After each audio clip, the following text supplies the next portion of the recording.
ನೀವು ಮದ್ದೂರು ಹೋಗಿದ್ರಿ ಸರ್, ಎಲ್ಲ ತಯಾರಿಗಳನ್ನು ಮಾಡಲಿಕ್ಕೆ. ಈಗ ತಾನೇ ಅದೇ ಮದ್ದೂರು ಮುಗಿಸ್ಕೊಂಡು ಬಂದಿದ್ದೀನಿ. ಅಲ್ಲಿ ಅವ್ರಿಗೆ ಒಂದು ಆಸೆ, ಕುಟುಂಬದವ್ರಿಗೆಲ್ಲ ಆಸೆ, ಅವ್ರದೇ ಆದಂತ ಒಂದು ಜಮೀನಿತ್ತು, ಕೆಲವೆಲ್ಲ ಅವ್ರದ್ದೊಂದು ಸಂಸ್ಥೆ ಇತ್ತು, ಸಂಸ್ಥೆಯಲ್ಲಿ ಮಾಡಬೇಕು ಅನ್ನೋದು ಆಸೆ ಇತ್ತು. ಬಟ್ ಅವ್ರಿಗೆ ಇಲ್ಲ, ನಾನು ಇನ್ನೊಂದು ಜಾಗ, ನನ್ನ ಮಗಳ ಹತ್ರ ಒಂದು ಶಾಲೆ ಕಟ್ಟಬೇಕು ಅಂತ ಹೇಳಿದ್ರಂತೆ. ಸೊ ಅಲ್ಲೊಂದು ಕಾಫಿ ಡೇ ಬಿಲ್ಡಿಂಗ್ ಇತ್ತು, ಆ ಜಾಗದಲ್ಲೇ ಒಂದು 6-7 ಎಕರೆ ಇದೆ.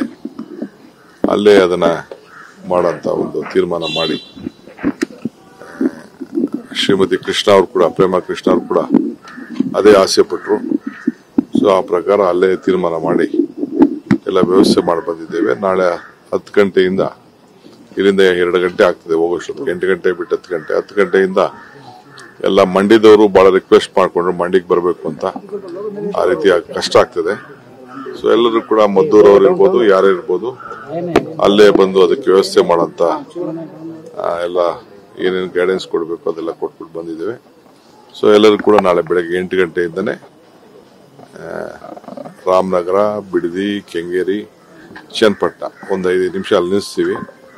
ಆ ತಾಲೂಕು ದರ್ಶನ ಮಾಡ್ಕೊಳಕ್ ಒಂದು ಅವಕಾಶ ಮಾಡಿಕೊಡ್ತೀವಿ. ನಾಳೆ ರಜೆ ಅನೌನ್ಸ್ ಮಾಡಿರೋದ್ರಿಂದ ಸರ್ ಎಲ್ಲ ಶಾಸಕರು ಬರ್ತಿದ್ದಾರೆ ವಾಪಸ್? ಇಲ್ಲ, ಈಗೆಲ್ಲ ಬರ್ತಾ ಇದ್ದಾರೆ.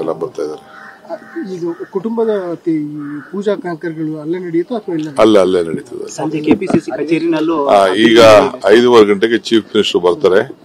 ಬಂದ ಮೇಲೆ ಪಕ್ಷದಿಂದ ಅವ್ರಿಗೆ, ಪಕ್ಷದ ಅಧ್ಯಕ್ಷರು ಆಗಿದ್ರು, ರಾಜ್ಯದ ಕಾಂಗ್ರೆಸ್ ಮುಖ್ಯಮಂತ್ರಿ ಆಗಿದ್ರು, ಆ ರೀತಿ ಏನ್ ಗೌರವನ ಸಲ್ಲಿಸಬೇಕು ಆ ಕೆಲಸವನ್ನ 5:15 ಗಂಟೆ ನಂತರ ಅಲ್ಲಿ ಭಾರತ್ ಜೋಡೋ ಭವನ್ ಅವರೇ ಅದನ್ನ, ಆ ಜಾಗನ ಮಂಜೂರು ಮಾಡಿಕೊಟ್ಟಿದ್ರು ಅವ್ರು ಮುಖ್ಯಮಂತ್ರಿ ಆಗಿದ್ದಾಗ.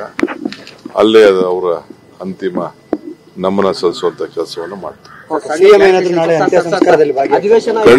ಖಂಡಿತ ಮಾಡ್ತಾರೆ. ಇವತ್ತಿಲ್ಲ, ನಾಳೆ ಇಲ್ಲ.